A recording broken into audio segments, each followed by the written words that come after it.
I just want to retouch on the T Higgins stuff, and I get I think it was our guy Zyka in the Woodward Sports chat says they're going to have to re-sign Chase and they have to re-sign Burrow soon, and they are actually already talking about re-signing Burrow, but again these contracts, the way you can structure them, especially with a player as young as T Higgins, you backload that. You do backload it, and then guess what? T Higgins is a damn good wide receiver, Spinny. Shawty got a big old bag. Another team is going to want that asset.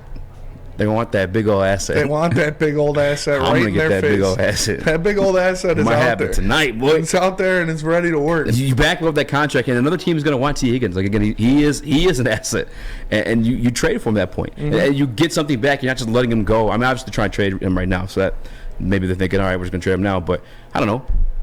I'd resign him. I'd ride this thing out. You're this close to the Super Bowl. By the way, another fun trend.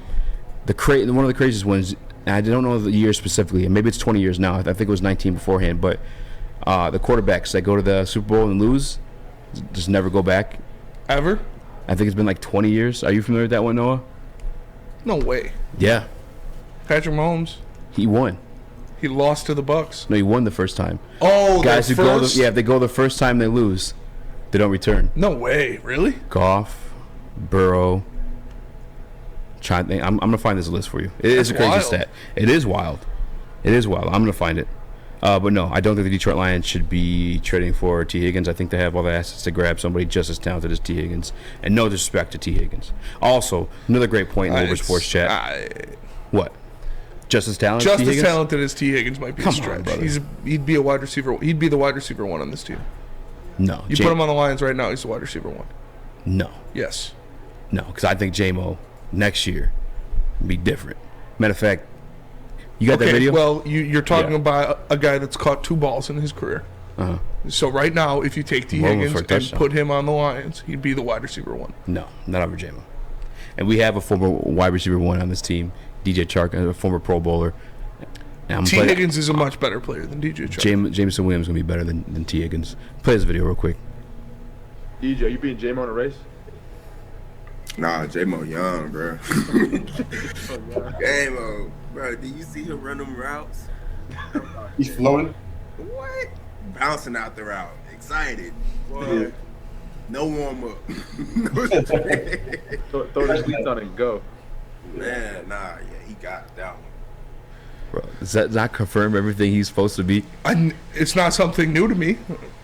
Like, if you would have asked me as soon as we drafted him, hey, do you think Jameson Williams is faster than DJ Chark? I would have said yes. Like, that's what he is. The dude's a burner. I'm really excited for this guy next year, too. I'd love to see him fully integrated in the offense. Like you said, he's going to have a full offseason, not dealing with an injury. Hopefully he'll be out in Cabo with Amon-Ra and Jared Goff and Josh Reynolds and hopefully DJ Chark if they get the deal done. Working on routes, building that chemistry.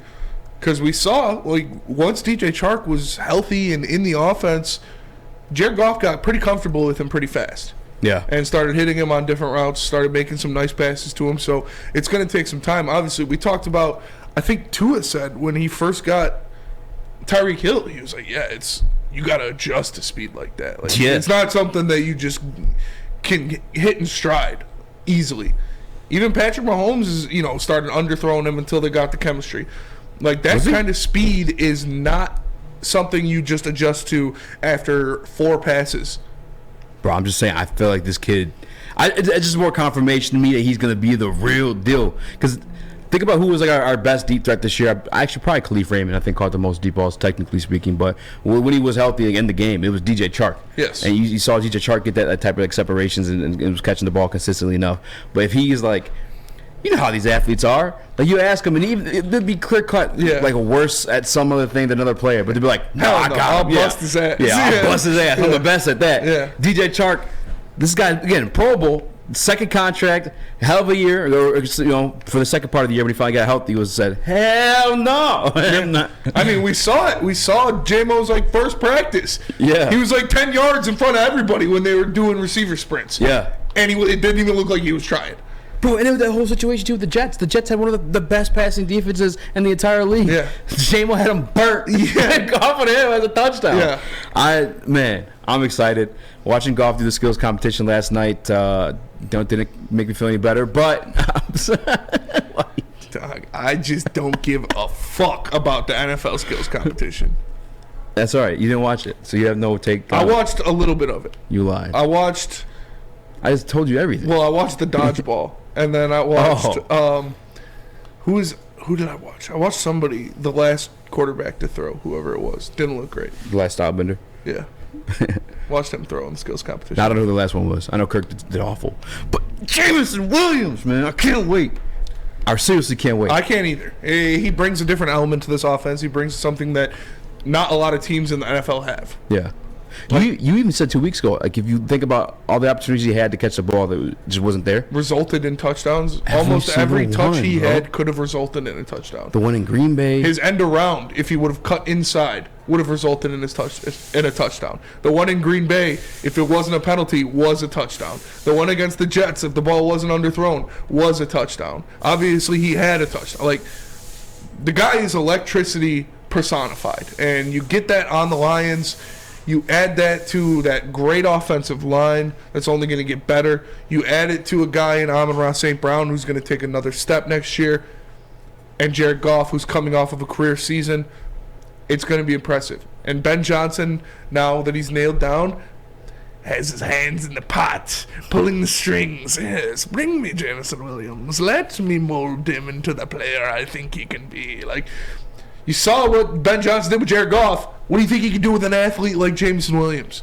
After a full year, a full training camp, the ability to prep and scheme, it's going to be amazing, man. I cannot wait, honestly. He is so electric. The Lions haven't had a player like that in a long... Like, Calvin's different. Yeah. Calvin was just so physically imposing, was just such a complete menace out there, and also had that 4.3 speed. Like, J-Mo's got like 4.1, 4.2 speed. It's different. He runs away from people in the open field. He is not Calvin Johnson, but he is a different type of explosive athlete than Detroit has seen in a very, very long time. So after revisiting the potential of Jameson Williams, back to T. Higgins, you think he can be better than T. Higgins? Possibly. I think T. Higgins has... Jameson Williams has more upside and more explosiveness, but T. Higgins is more... Obviously, he's bigger. He's a bigger guy. I think he can run a more diverse route tree. I don't even know about that. I think he can. T. Higgins is... I know Joey loves him. He's an X. X. Like, T. Higgins is a stud, man. T. Higgins is very good. I'm not telling you that T. Higgins isn't, but I definitely think Jameson Williams could be better than T. Higgins. I look at J-Mo and I look at, like, damn near... I hate doing this stuff because it's not a comp, like, you know, apples to apples, but what Tyreek does to the game is exactly what J-Mo brings you, and we've just seen glimpses of it this year already. Like, that is just different. Give me that. Tua Tagovailoa. Dude is not the greatest. I think that's been well documented by me and like a lot of other pundits outside of Neil. Mid, thank you. I don't want to like be disrespectful of him.